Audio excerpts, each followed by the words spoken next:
6 yoshli Abdullo va Abubakr qum va sement qorishmasi va g'ishtdan foydalangan holda bog'cha binosini qurishga harakat qiladi. Rahimjon qushlar uchun uycha yasaydi. Muslimbek Arra bilan quruvchi do'stiga yaqindan ko'mak beradi. Musoxon, Ismoil va Alisherlarning orzusi katta bo'lganlarda olim bo'lish. Ular ana shunday ezgu maqsadlar bilan tarbiyalanishmoqda.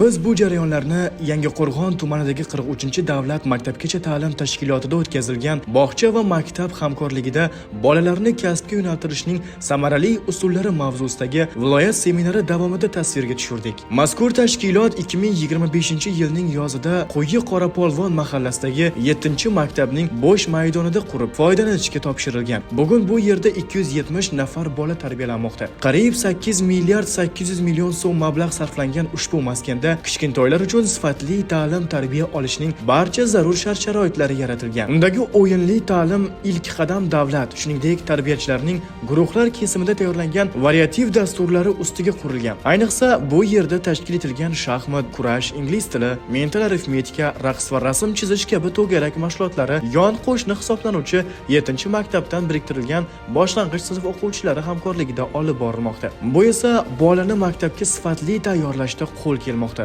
Eng muhimi, ushbu tajriba tumandagi 49 ta davlat bog'chasining barchasida joriy etilgan. Ularga hududlar kesimida joylashgan 66 ta maktabning boshlang'ich sinf o'quvchilari biriktirib berilgan. Bundan ko'zlangan maqsad bolalarni maktabga sifatli tayyorlash va bu yo'lda maktab va bog'chalar hamkorligini yo'lga qo'yishdan iborat. O'tkazilgan seminar ana shu hamkorlikning amaliy ifodasini ko'rsatib berdi. Unda viloyatning barcha tuman va shaharlardan kelgan soha vakillari ishtirok etdi. Bugungi seminarda asosan tayyorlov gruppa va katta gruppalarimizga bog'cha davridan atrofimizdagi kasblar dasturi asosida o'yin orqali kasbga qiziqtirish bo'yicha ishlayapmiz. Bu joyda hamkorlikda hududimizdagi maktab direktorlari taklif etildi seminarga, soha vakillari taklif etildi. Ko'rib turganingizdek, har bitta to'garak faoliyatlari va ta'limiy faoliyatlarni amaliy tarzda ko'rsatib berdik. Seminar ochiq amaliy mashg'ulotlardan boshlandi va bu mashg'ulotlar tugal mazmun mohiyati bilan tarbiyalanuvchilarni kasbga yo'naltirishga xizmat qildi. Mehmonlar jarayonlar davomida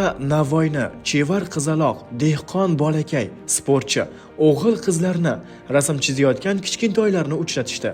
Mustaqil o'yinli ta'limga kirishib ketgan bolajonlarning idrok va iqtidoriga havas bilan qarashdi. Tarbiyalanuvchilar va ularning ustozlari taqdim etgan badiiy chiqishlar seminarning nazariy qismiga alohida shukuh bag'ishladi.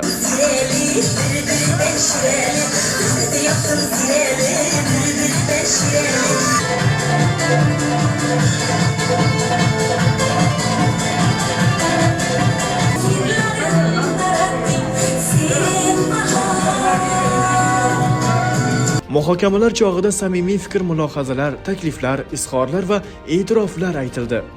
Menga bugungi tashkil qilgan to'garaklaringiz juda ham yoqdi.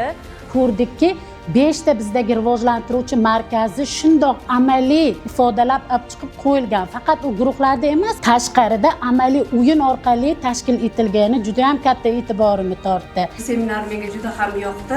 Birinchi navbatda direktorni to'g'ri ish boshqarishni tashkil qilgani deb o'ylayman. Juda ham men havas qildim bunday jamoa bilan ishlash. Yoqimli hamda. Saidolim Abdurahmonov, Farruh Barotov, Akbar Mansurov viloyat maktabgacha va maktab ta'limi boshqarmasi axborot xizmatining rasmiy kanallari uchun maxsus tayyorlandi.